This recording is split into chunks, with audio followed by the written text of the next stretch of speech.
I think time is up.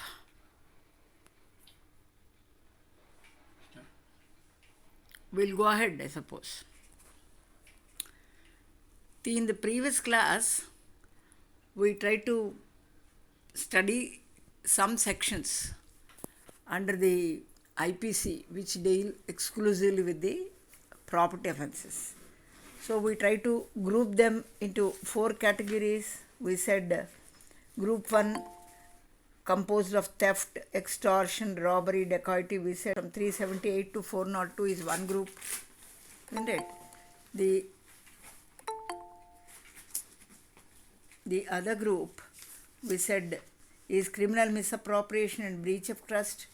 So we said these sections which deal with this kind of property offences range from 403 to 414. Then we try to group cheating and mischief under one category, 415 to 440. Then lastly we said criminal trespass. So we try to, because since it is only not even a unit, only one phrase in the unit, so I don't want to dwell more on more classes on that, but nevertheless, since it is mentioned in the syllabus, as I told you, it is always good that we should understand the differences in the criminal liability, the degree of or intensity of the criminal liability. So accordingly these sections are grouped, and then we try to discuss about theft in yesterday's class. So what is the ingredient, what exactly is the definition of theft as given under 378. Now we said there should be both the things, because whenever you say that a crime has happened, 2 essential elements of the crime need to be fulfilled before we label somebody as a criminal, and before we label him as his activity as criminal activity, and before we fix up liability, criminal liability for him. So the ingredients that are there in this section need to be fulfilled.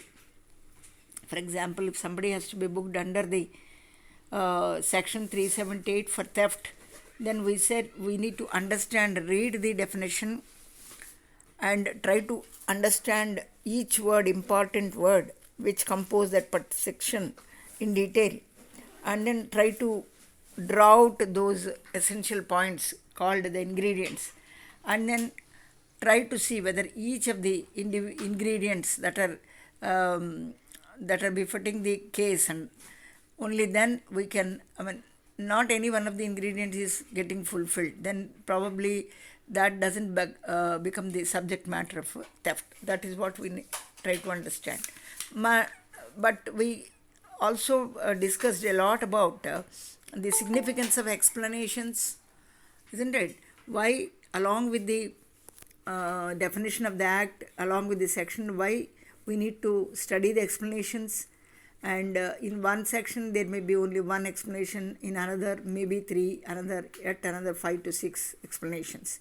So normally there is a general explanation section, chapter, under which the commonly occurring words are given definition, but nevertheless pertaining to that particular section, if some words are used and which are very tricky to understand, so explanation always follows, which gives us more clarity on the word that has been used in the section. This is what we need to understand. And apart from explanation, I told you already that there are a lot of illustrations. So illustrations are like examples, so they will be very clear if you see and understand, given in a very simple language. If you can just read the illustrations that are given, so what is the essence of that particular section, you will get to know.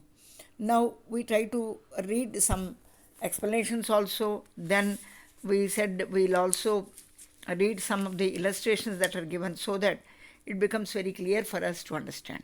Now after all that, we try to again put everything together and try to understand ingredients, and then we said, in order to make out a case under 378, we said there are at least as many as 5 ingredients that need to be fulfilled. So firstly we said there should be a movable property, meaning that immovable property and then incorporeal properties will not become the subject matter of this particular section, namely the theft. Theft can happen only about the movable property. That is one thing we try to understand. And it should be in the possession of a person. So we try to very clearly understand what is possession, what is ownership. Now in law, as I told you, 9 points is for possession. So even if somebody has an adverse possession because of long duration of living over in that particular entity, he also becomes entitled for that. So more in law we try to give prominence for what you call the possession. Now it should be in the possession of a person. Now, he may not be the owner also.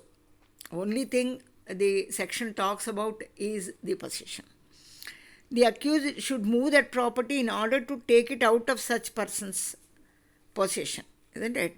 So in the process, if you are accusing somebody under theft, what he should do is move literally some physical act of taking it out from the possession of the owner. So that kind of an activity should take place. That movement should be there, movement of the property. So why he is moving the property? So that he can take that property into his own possession. That means he is depossessing the original owner and then taking the item or the property into his own possession. So this we said, somebody's wrongful gain is somebody's wrongful loss, isn't it? The real owner of the property naturally will be losing his property wrongfully, illegally, that somebody is trying to illegally take it out, take the possession of that. So we say wrongful loss. So the person who is accused of theft, he is gaining, though it is not his own property, but then he is grabbing rather the property from him, from the real owner. So he is gaining unlawfully. So we call such unlawful gaining as wrongful gain. So wrongful gain and wrongful loss both go hand in hand. They will be there in a single transaction. So that is the third point or third ingredient that we try to understand. Now the fourth one is it should be done without his consent. There lies the crux. Now if everything is with consent, there is no crime at all because there is no mens rea. So we said mens rea is equally important, and both together mens rea actus reus only can constitute. A bad idea you cannot you cannot convict somebody. Similarly, a bad action without any intention, isn't it? Action cannot be good or bad unless the intentions are bad, isn't it? So both coupled together only you can make out a case for somebody crime. Otherwise there will not be crime. So the fourth element or the ingredient that we can talk about is without his consent. Now at this point I'll just try to pause a little and then take the cue from all of you that now this word consent, though it is defined in the IPC and general explanation, but then the point which you need to understand, consent appears in several sections, like when you talk of this rape and all sexual offences, consent does matter. So when we say consent, if somebody gives consent but under a different condition, whether we have to think about valid consent. Is there any concept like valid consent? Or free consent for that matter? So these two words, valid consent and then free consent. Free consent we normally talk when we deal with the contract and other civil matters. We use free consent. But in case of criminal matters or criminal proceedings, we go more by valid consent. Now, how consent can be valid or invalid based on what parameters? Now, if there is a deception, if there is misrepresentation, isn't it?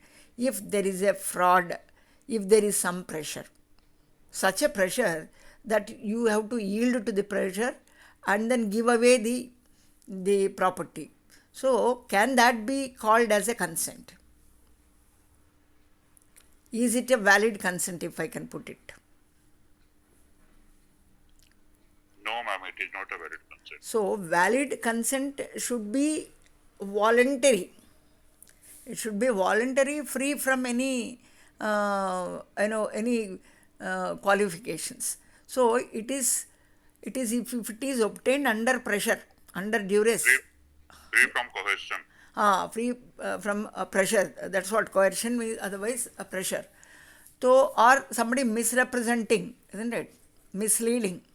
If such a consent, even if somebody gives voluntarily, even if he is giving away his property, but that is not called as a free will, or rather we don't call free will in case of criminal cases, we call that as invalid consent. So in rape case and all also, you also there are different clauses, exceptions. We say when somebody is put under pressure, somebody is under duress that his dear and near are going to be killed if the lady doesn't yield to the whims and fancies of the person, man, then such a consent we always say is invalid, not a valid consent. Or if suppose the person from whom the property, who is the owner of the property, is insane, let us say, insane, if suppose he gives consent, can that be a valid consent? No, ma'am. So these categories are even drunken person. So these are all our general exceptions, isn't it? So these are, I mean, there are some things which are given where we said, a person, because of his tender age, minors and all, they cannot understand the consequences of their own action, whether good or bad, isn't it? So for that reason, these people are exempted, like people who are insane, otherwise mentally ill, and then people who are of tender age, people who are under, again there is also voluntary intoxication, involuntary intoxication. So you cannot have a defense saying this, sir, I am regularly in the habit of drinking, so I drank so much, so I did it in that condition, please allow me that defense. That is, somebody is voluntarily drinking. So it's not the other person trying to give him under guise. So again, voluntary, involuntary kind of things keep coming in these sections. Now, so a valid consent is also one thing which we need to talk about. So consent obtained from these category of people, which we say general exceptions, then you have to think about it, and then they cannot be called as a consent which is given. I mean valid. They are not valid. In other words, so that is one thing. Now, can another thing for five. We said fourth one is about consent, and then fifth one is very important again. Now, we have talked about the physical act, that is taking away the movable property from the possession of the owner and moving it with an intention to take it. And when we said all is good, okay, but the element of mens rea is now missing there. So fifth element or ingredient is talking about the mens rea. That is, everything, this particular activity, it should have a dishonesty element also in it. Dishonesty, we mean that wrongful gain to somebody, wrongful loss to somebody, isn't it? So that element also should be there. So unless until all these ingredients, 5 in number, if any one of them also, if it is not getting fulfilled, then we cannot book somebody under the section theft. I think I am quite clear about this. And then when it comes to the physical act, so what is that we have to talk about it. So when we say physical act, what exactly we have to interpret it like, it only said. And before that, let me ask one more question. Can theft be committed from a thief? Can theft be committed from a thief? Yes, ma'am. How? Justify?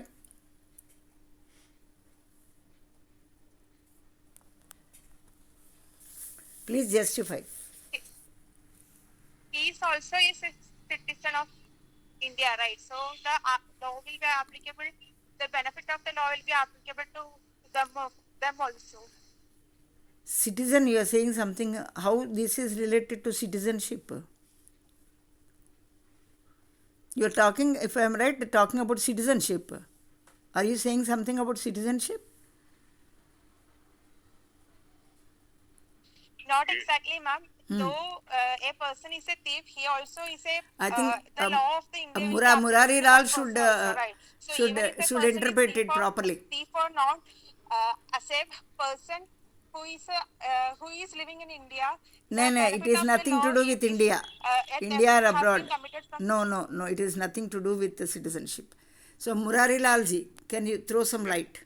Yes, ma'am, he is in possession of the thing. Huh. Once he is in the possession of the things, he becomes the owner. Exactly, When he exactly. becomes the owner, he is deprived. Huh. By See, I'll just give an example then. What you precisely is very correct, Murari Lal. So, let me just give an example and that becomes clear. So, let us say there is one A, Mr. A and Mr. B. So, A very cunningly steals the property of B, let us say. Now, A is entitled to the right of possession as he rightly says. It is not the ownership that we are talking about theft. Who is this? We are in theft when we say, nowhere in the section we have seen a section talking about ownership. It always talks about the possession. Now, as far as A is concerned, now he is in the possession of the property. Again is the entire world except B, isn't it? Of course, when owner comes, it is owner's property only. But apart from other than B, other than the owner, if anybody in this universe, if they come and claim that it is, or if somebody steals also, it amounts theft only. Now, A is entitled to the right of possession, again is the whole world, except, exception is here, only the real owner is the exception. Baki sab log to, they are not real owners, so we cannot talk about the owner possession there. Now, so if suppose there is a third person by name C, now he comes and he moves that property from out of A's possession now, without his consent of course, and dishonestly of course. Let us say all the other elements are also there. Now, C can be made liable for theft.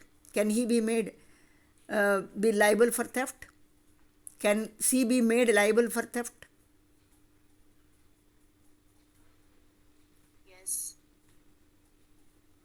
Yes.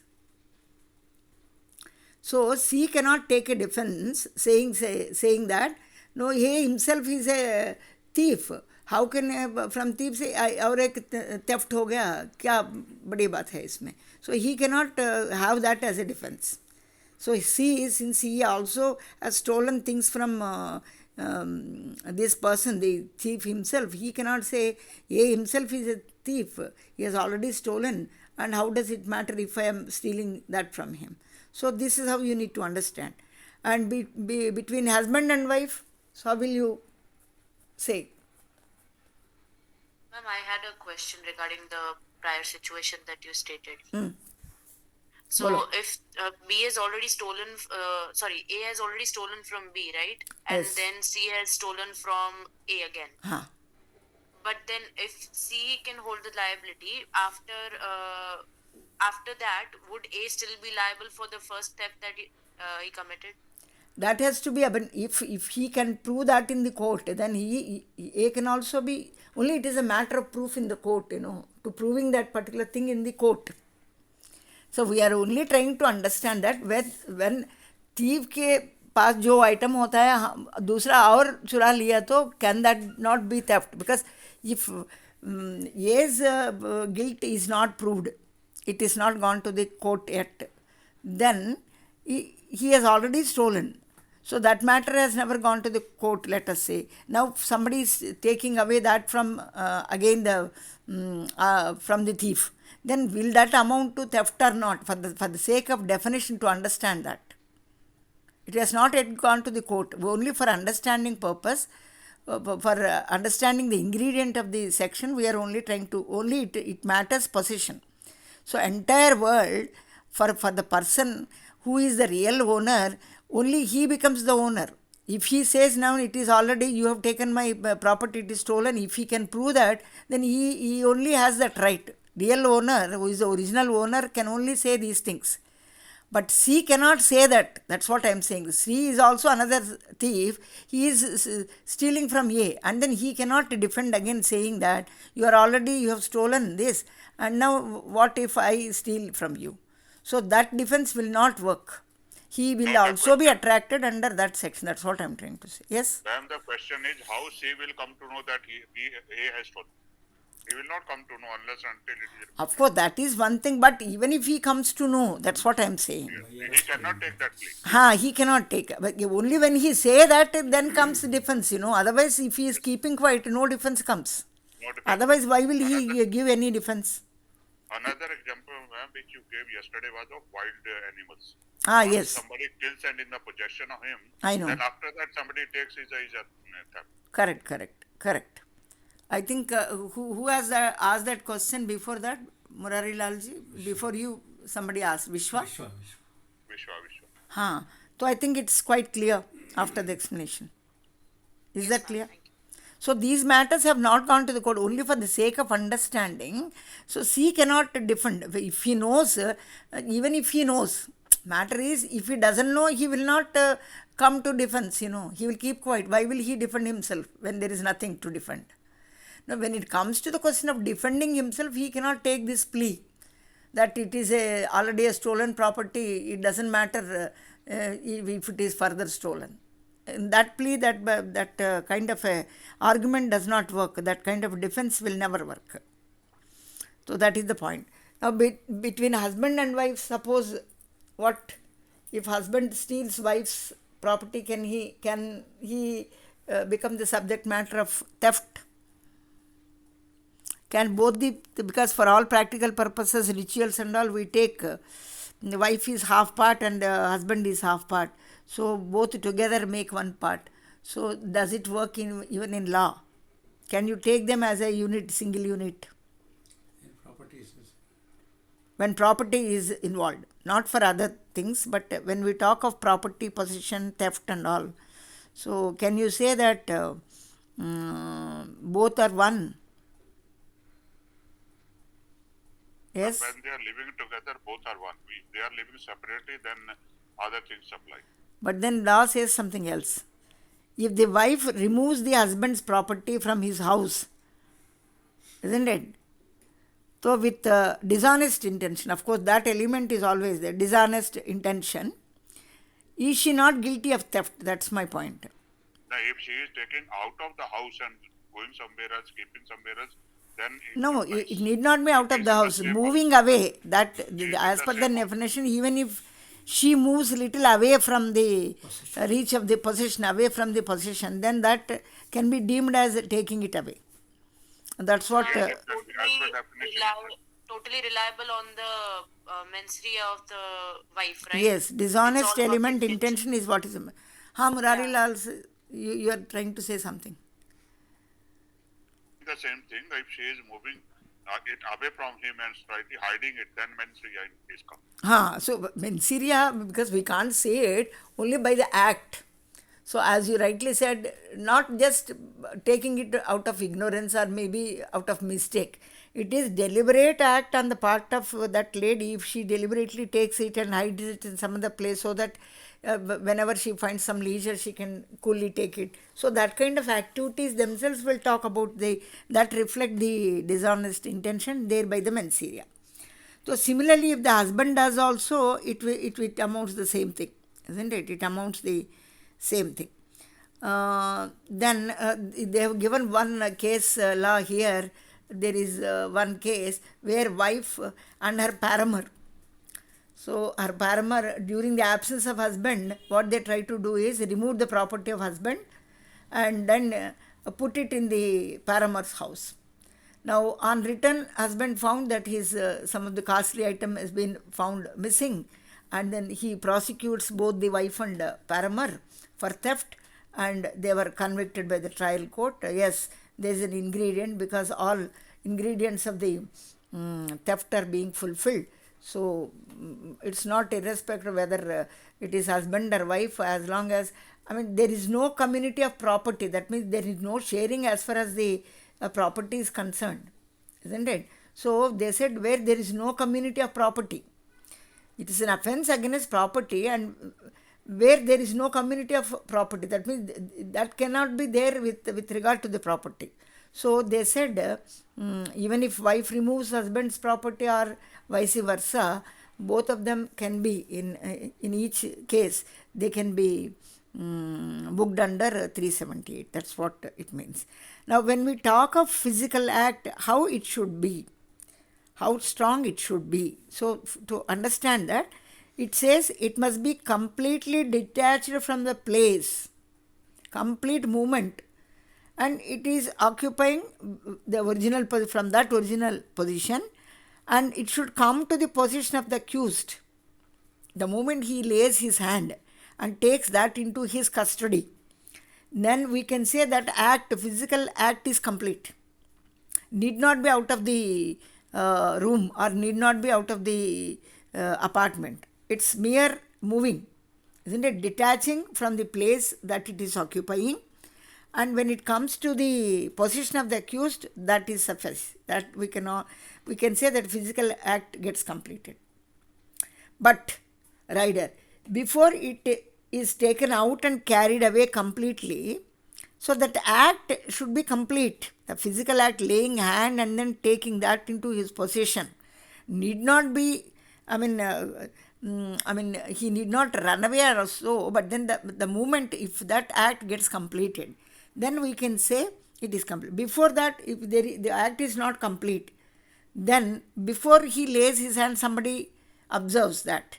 You can prove the dishonest element, but then you cannot show the actus reus there. He has not taken completely the possession. So in absence of actus reus, you cannot say that theft is there.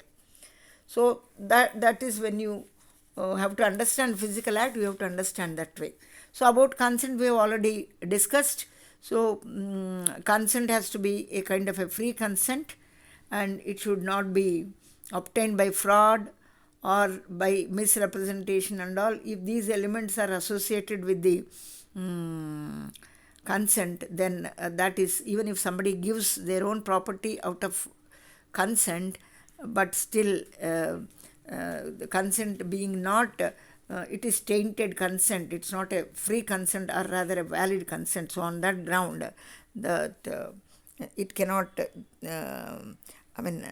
come under the, it will not become the ingredient of that. So consent is not a consent at all. Even if they give consent, legal fiction is that it is not given equal to as if it is not being given. And dishonest intention, of course, this dishonest element should be there at the time of taking the property. That is more important. That particular dishonest intention will be known to us, how he is taking out the property. At that particular time, it should exist. That's what it says. But the law here, as I have told already, the property laws, they try to protect the possessor. That means the person who possesses the property, law is for them. And even an owner can be guilty of theft of his own article. For example, now I have given my watch for a repair, and I have given it in a shop, watch repair shop. Now watch gets repaired, the person repairs the watch, and then it is ready to be delivered. Now I go to the shop, I know that the shopkeeper has just had some work and then he went inside, and then taking that opportunity, I just take away my watch, saying that it is my own watch, let me take it. So he is the owner, no doubt, as far as the article watch is concerned, he is the owner, no doubt in that. But what about the shop owner? What is his status as far as the property is concerned? Till the repairer or mechanic has this in his possession, he is the owner. See, because we are not talking about ownership here. So it is the possession. Possession. But this will not amount to theft under one condition. What is that condition? same illustration can be understood in a different way, where this will not amount to theft. See, we have understood one illustration where watch got repaired, watch is to be repaired, the person has gone to the shop, gave it to the shopkeeper did the required kind of repair. Now he is about to return that. So for giving the watch returning it back, there is one more element that is there. When will that be given to the owner? Repair payment. So suppose he pays the payment, and even if that fellow goes inside, he can take it, no doubt. Yes. That is the only precondition. So provided he pays the due amount till such time, till he pays it, until unless he pays the amount due for the repair, till such time the possession will be in the in B's part. The possession, when we talk about possession, shopkeeper becomes the possessor, isn't it? Now the law of property, as I have already said, will support only the possessor, not the owner, isn't it? So he becomes the owner, again he regains the status of ownership only when he repays the amount, whatever that amount, due amount for repair, towards repair. If that amount is tendered, then he becomes the owner. The ownership comes back to him as well as the possession, isn't it? Till such time, the possession will be with the shopkeeper. And if he pays the amount and takes it, then no theft. If he doesn't pay the amount and then but still claiming that it is my own watch, let me take, even if I don't pay him also, doesn't matter, I am the real owner, let me take it. So he will be attracted under theft. So that is the minor difference that we need to understand. Now, the dishonest also we have discussed. Then of course punishment for theft is given under 379, and it says some 3 years punishment, and there is a description, but it is the discretion of the judge. Depending upon several other factors, he may also extend 3 years. Maximum. 3 years is the maximum, that even if the judge feels that he deserves more punishment, he can't give, but lesser punishment he can always give. That is what we mean by extend to 3 years. And of course some fine is also there, or maybe it is discretion again of the judge, or both. When we say or both, it is the discretion of the judge, depending upon that particular case, because these things vary from case to case, depending upon the facts and circumstances of the case. Now, there are again aggravated forms of theft and all. Let us not go into detail of each one. If we keep discussing these things, it will go up to so many classes. So, without 381, 382, all these, they are aggravated forms, this much we'll know. But then straight away let us go to extortion, because at least one group we can discuss. The other groups, similarly, if you read, give one cursory look or cursory reading will help you out in understanding that.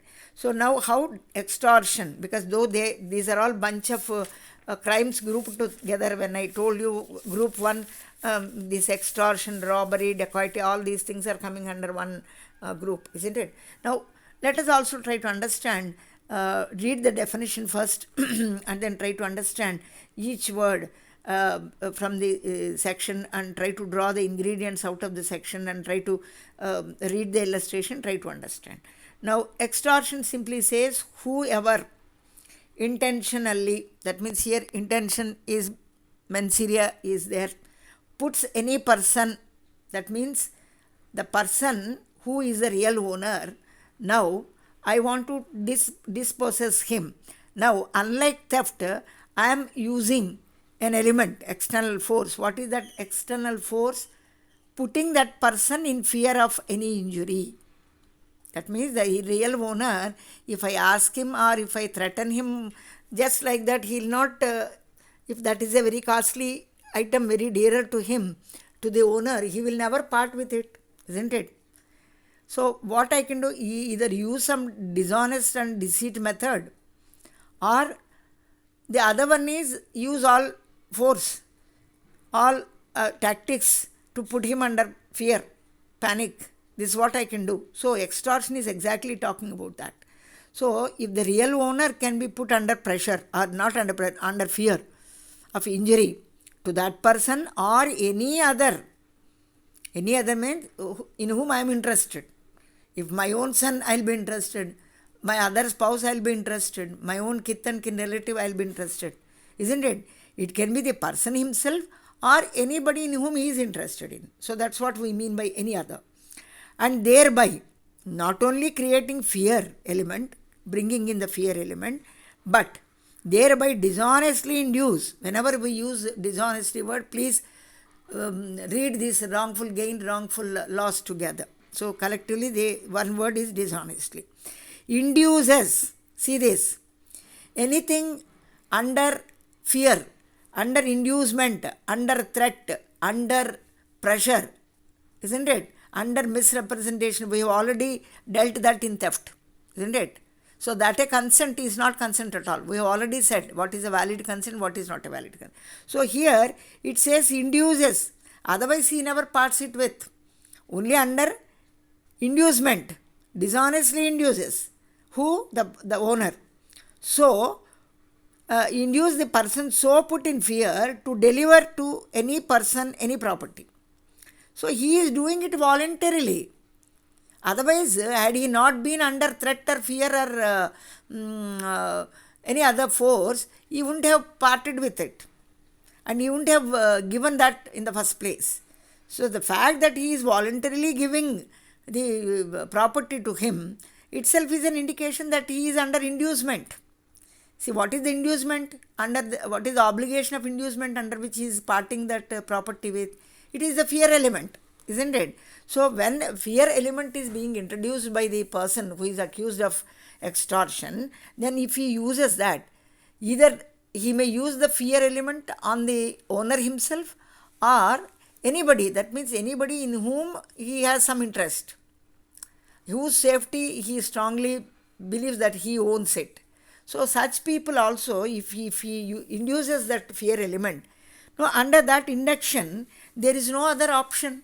Otherwise, I will be killed, or otherwise, my dear and near will be killed, or some harm is going to happen to them, some injury is going to happen to them. So, why will I take that much risk? Isn't it? So, we told that people, human beings are hedonistic. So, I want to avoid pain. This is a pain. If I don't, property I can acquire anytime, lifelong. I am going to live for some more years, I can earn my property back anytime. Double than that maybe. But now, right now, my status is, if I don't part with, my life is in danger, or my dear and near life is in danger. Why should I take that risk? So, smaller risk, bigger problem, bigger risk. So, it should be commensurate, isn't it? Risk, if at all I have to take. So, this is the risk. So, anyway, property, it can be acquired anytime. Let me just part it with nothing more valuable for me than the life of my son or life of my spouse, whatever. So, under inducement, he is trying to part it with, to deliver what is that? Any property, valuable security. Please understand this word, valuable security, which can be converted into property. Valuable security is one which can easily be converted to property. So, even that is parted. Or anything signed. And why will somebody sign any document? A waste paper nobody is going to sign. Is somebody going to sign on waste paper? No. Only when it carries some value. Only when there is some meaning. So only then people sign. Otherwise nobody signs, That means anything signed means it has some value. Or sealed. Why will people seal something? Only if it is something valuable in it, is there something of added value, if it is there, only then it will be sealed. So anything sealed, valuable security, or anything signed, which may be converted into valuable security. See, promissory note, isn't it? These things will be valuable security. They can be converted. They can be converted in terms of money and all value. They carry some value. So such person is said to commit the extortion. See, what are the... so let us also read one illustration and then try to apply the section to that and try to draw the ingredients out of that. Now, A threatens to publish a defamatory libel concerning Z unless Z gives him money. So he says, I want to defame you by libel. Then what I'll do is, you please, I'll publish that. If you don't want me to publish that, please give me money. So it is against Jed. So naturally, we don't want to be defamed in the public, isn't it? It is the last thing to be done to any person. So Jed, being a very respectable man, he doesn't want this kind of defamation to happen him, because this the editor is threatening that he will publish unless until I pay the required money. So he pays that, not out of fashion or out of love or out of anything, out of only under pressure. What is the pressure he is trying to induce? What is the force he is trying to induce? Threaten with any consequence. It can be dire consequences or any other consequences. So he is under pressure, under inducement rather. Now, he thus induces Jed. So when somebody using threatening and all, if I am a feeble-minded person, if I don't have any other support from me at that particular time, juncture, so only option left to me is I am induced by use of force or threatening. I am induced. So I have to give it voluntarily only, even if I don't like, even if there is no consent on my part also, still I have to part with the property, and then I'll give whatever money he is asking me in lieu of my protecting my own fame. So I give that money and then avoid that altercation with him. So in that case, A is said to have committed the extortion. See, what are the elements now? You tell me. So I have read one this thing. So when it comes to ingredients, if we have to analyze the section, what do you say? And is there any difference between extortion and then the what you call theft? So here also there is movable property he is talking about. Is it movable property alone or immovable property is also included? You have to tell me that.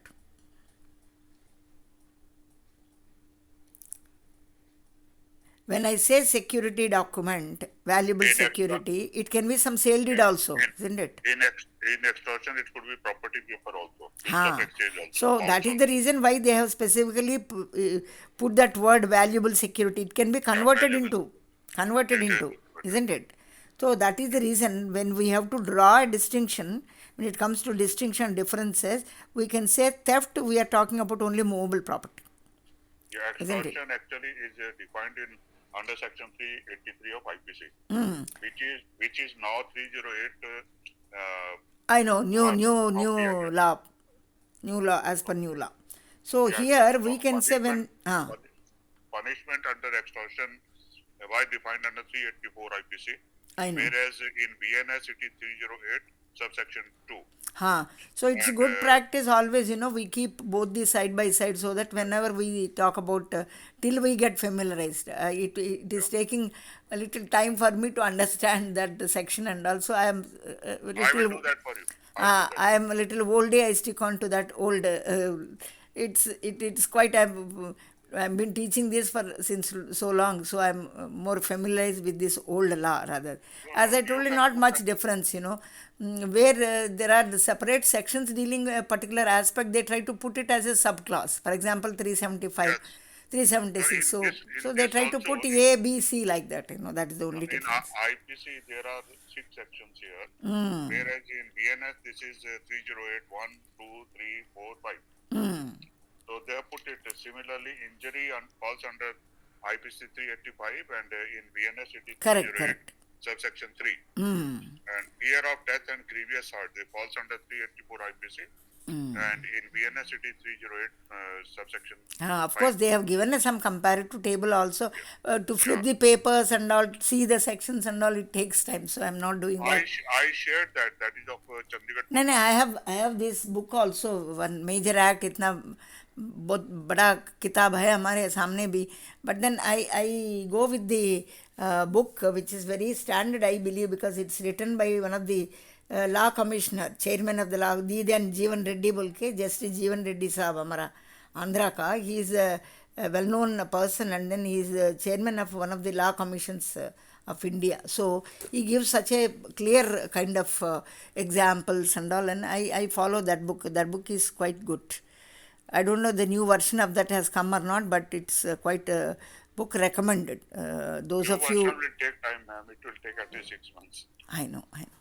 No, no, last is this is, the quite, I think sometime it got published when, maybe 2002 version, this is edition. So, lot of versions, new versions, editions must have come in it, but still. no, after 2002 there have been lot many amendments. हाँ, amendments तो आया, मगर ये basic ingredients समझने में वही रहता, more or less, unless we talk about some offences against women and all. So otherwise they remain more or less, they remain the same. That's my interpretation anyway. So when we talk of ingredients now, so we said there are differences. So unlike theft, extortion also includes not only movable but immovable. When we say valuable security, that's what, though there is no explicit mentioning that it also includes immovable and all, but then we have to imply that once they use the word valuable security, it automatically means that extortion talks about even the what you call the immovable properties also. Now the ingredients, as far as these are concerned, they are more or less the same, but only the fear element is, inducement is what is the extra. So the first ingredient, the accused should intentionally put another person in fear of injury to that person or another. This is the very, very important ingredient that differentiates extortion from what you call theft. So the accused should intentionally put another person in fear of injury to him or to the near and dearer to him. The second thing is the person put, yes. Not only injury, ma'am, it is fear of death and grief. I know, instant death, fear, hurt and all, they are also there. So, the person who, the person put in fear should be induced upon delivering whatever he is demanding, upon delivering that particular property or valuable security or anything which can be converted into either the valuable security itself or on conversion to valuable security, any of these things. And the third important element being the accused should have acted dishonestly. This element of mens rea should also be there. Now, as far as the similarities we can say between theft and the extortion, we can say that the victim is in possession of the property at the time of act, and mens rea should be there, dishonest intention should be there, and somebody prior to taking away, somebody should be in the possession. Who is that somebody? Naturally we call, who is a wrongful loser, wrongful loss, such people we call them as victims. That means similarity is in either case, theft and extortion, the victim should be in possession. Before it is been taken away, he should at least have the possession. That is one commonality. And the second common thing that we can talk of between theft and extortion is that element of mens rea, always dishonest interest or whatever you can say, that element is also there. Now, of course, extortion also has its aggravated forms dealt in 386 to 389. So 386 talks about that by putting a person in fear of death or grievous hurt. Like that, there are different sections, but let me not dwell too much into what you call the extortion, because all other forms they come under the category of aggravated forms of extortion. Now we come to the other robbery. We'll just touch upon robbery. If time permits, we'll try to complete. Otherwise, maybe the coming class, that is maybe on Monday, we'll try to complete that. Robbery and dacoity are the only two things left.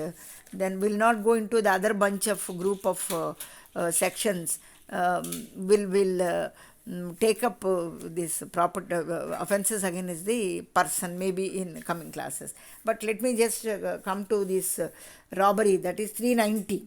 Now, robbery is, again you can say, is an aggravation of theft, and then it is also an aggravated form of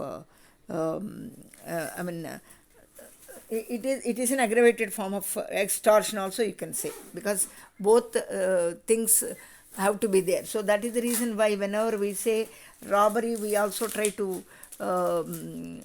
study it under two different headings. When theft becomes robbery and when extortion becomes robbery. So we need to understand that also.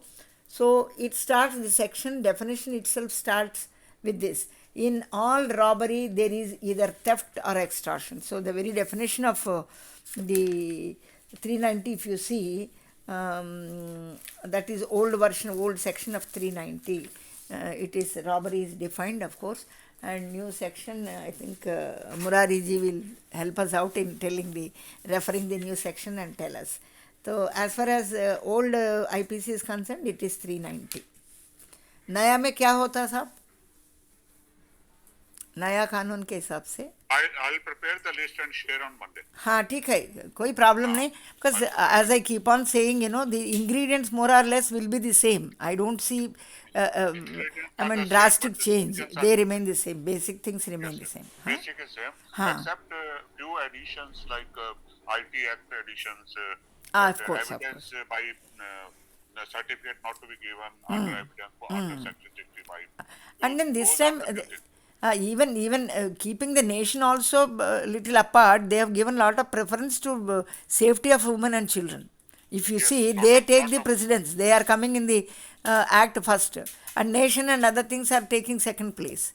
So that is also, especially weaker section of the society. So they try to give. We can understand. Lot of importance. So these people, not only, their safety is paramount. We are seeing in these days, that nobody is exempted. Irrespective of the age of the victim, irrespective of the profession of the victim, so nobody is being spared. So we are seeing day in and day out that Calcutta case is still lingering on in our minds and all. No, so after that is this introduction, even companies have become very particular about it. Today I read the speech of a chairman of Nest and Young. They are saying that work-life culture is more important for us rather than anything else. So they have put a portal that wherein anybody in NFSU or all of their employees can send their comments or grievances without mentioning their names to the chairman directly. So it is coming out because of these laws.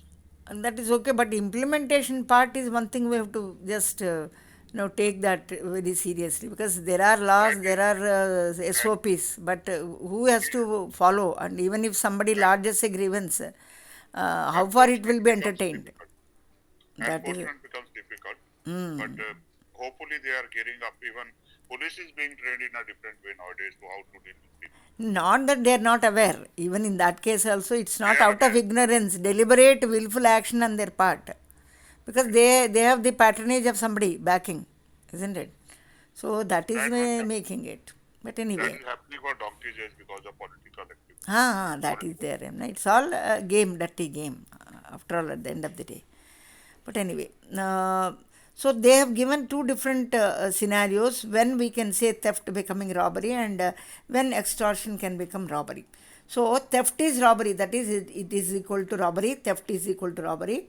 If in order to the committing of the theft or in committing, that means in the process of committing and in the completion of committing, complete action of the theft, or in carrying away, the attempting to carrying away property obtained by the theft, the offender at the end voluntarily causes or attempts to cause to any person death or hurt or wrongful restraint. Three things are there: death, hurt, wrongful restraints. So if he is using these external things, then not only that, or fear of instant death, instant hurt and instant wrongful. Immediate, the person should feel, the person who is under that inducement should feel, if I don't do this, I am certain, I am 100% certain that my death is going to happen instantaneously, immediately. So if that kind of a fear should also be there, not only actual doing, but that attempt also, and the fear element, the moment the victim gets this kind of an idea in their brain, that is sufficient. Instant death or instant hurt or instant wrongful restraint. Now, this is when he should do this, while committing, completion, if he carries that booty, So what is the purpose for which any robber comes for robbery? So that he can take away some valuable thing from the possession of the victim. That is the idea, isn't it? So even carrying away or attempting to carry away property obtained by theft, so he has already completed, let us say, the act of theft, dispossessed him, taken into his possession, then he is carrying that property. Now, in the process, see, not everybody like cowards will keep quiet. No, my hard-earned money, lifelong I have spent and I have earned a particular thing which is very costly and dear to me. If somebody just ऐसा लेके गए तो I feel bad. Some people who are courageous enough also will retaliate, isn't it? They try to fight back, not understanding that his strength in no way is comparable with that of the accused, isn't it? So not knowing that, out of emotion, because somebody is trying to take away my lifelong thing, so somebody may retaliate, isn't it? So if retaliation takes place, what will happen?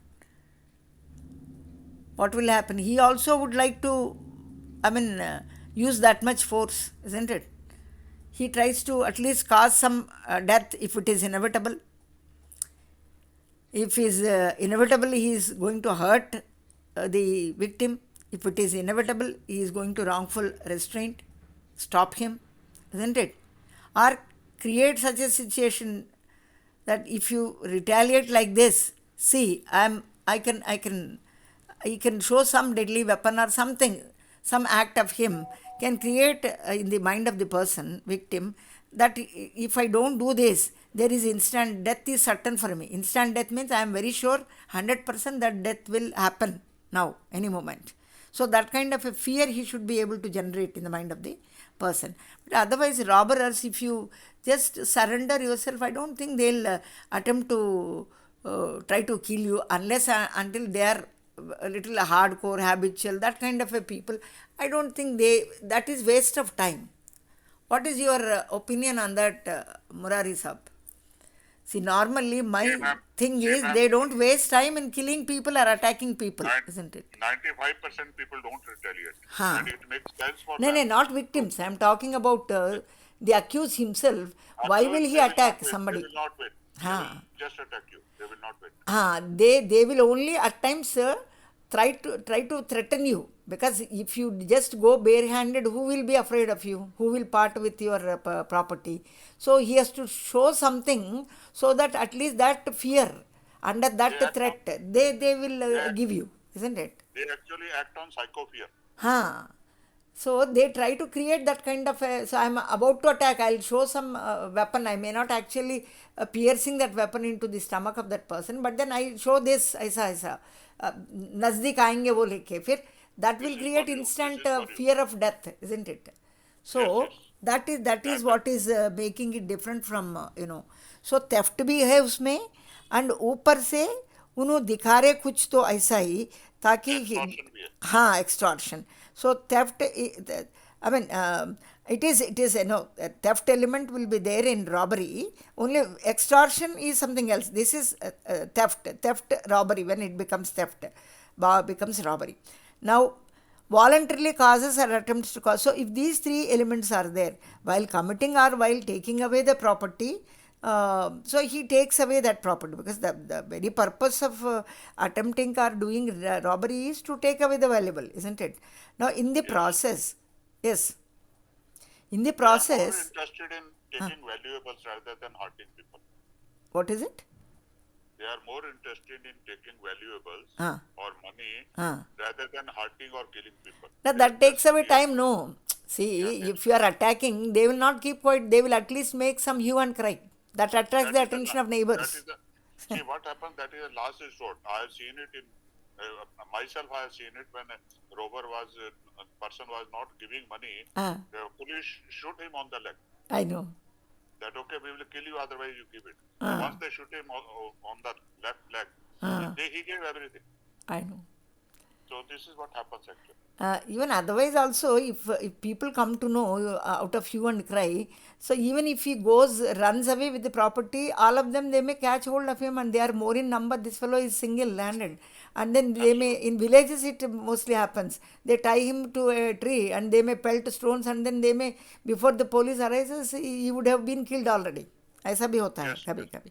that's So he will never venture to take that risk of beating people, attacking people, killing people, or threatening people. He will threaten, no doubt. If he doesn't threaten, nobody is going to part it.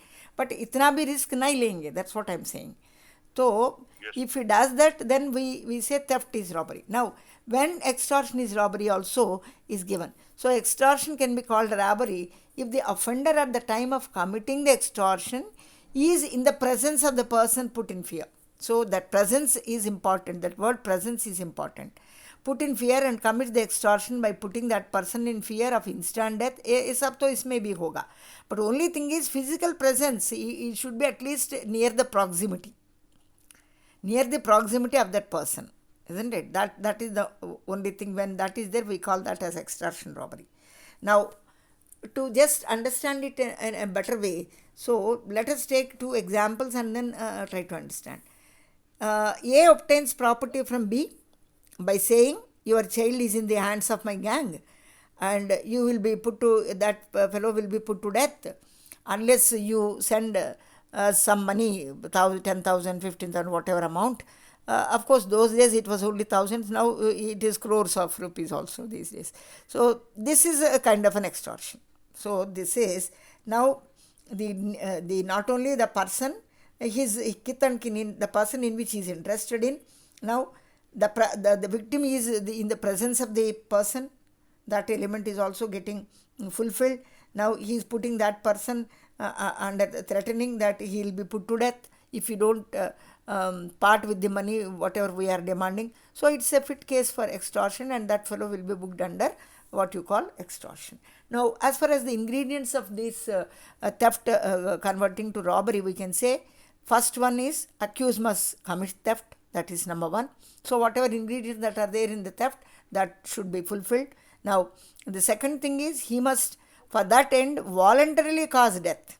See, there should be this element also. Voluntarily cause death, hurt, wrongful, whatever definition we have given for that. So those ingredients must be there. Now, at least any one of them, R is there, any one of them, not all collectively together. It can be only instant death, or it can create the fear of hurt, or it can be creating a feeling in the mind of the victim that he is going to wrongfully restrain me. So any one of these things, if they can generate some kind of fear in him, that is suffice. And the third important element being this force must be used. It must be used. It should appear that it is being used in order to commit the theft, or in committing theft or carrying, when it should be used in any one of these activities. Isn't it? When he is carrying away this thing, so that force must be used. Suppose there is a retaliation, he is taking away, he is pulling his leg, or trying to snatch that particular article from the possession of the accused. If any one of these things are being done by the victim in retaliation in order to get back that property in that emotion, then he is using this voluntarily things, voluntarily hurt, voluntarily causing death or restraint and all these. There is no other option for him, because his sole aim is to rob the item. So in the process, he will go to any extent, even if it means killing some person. It doesn't matter to him, because ultimately he wants the valuable article to be in his possession. That is that. So there is theft also, there is extortion, because he is demanding for money and all, there is an extortion also. And there is, because he is demanding money, isn't it? And the other element we said, presence. That victim is in the presence of the accused only. So these are the ingredients that we need to look upon whenever we talk of extortion.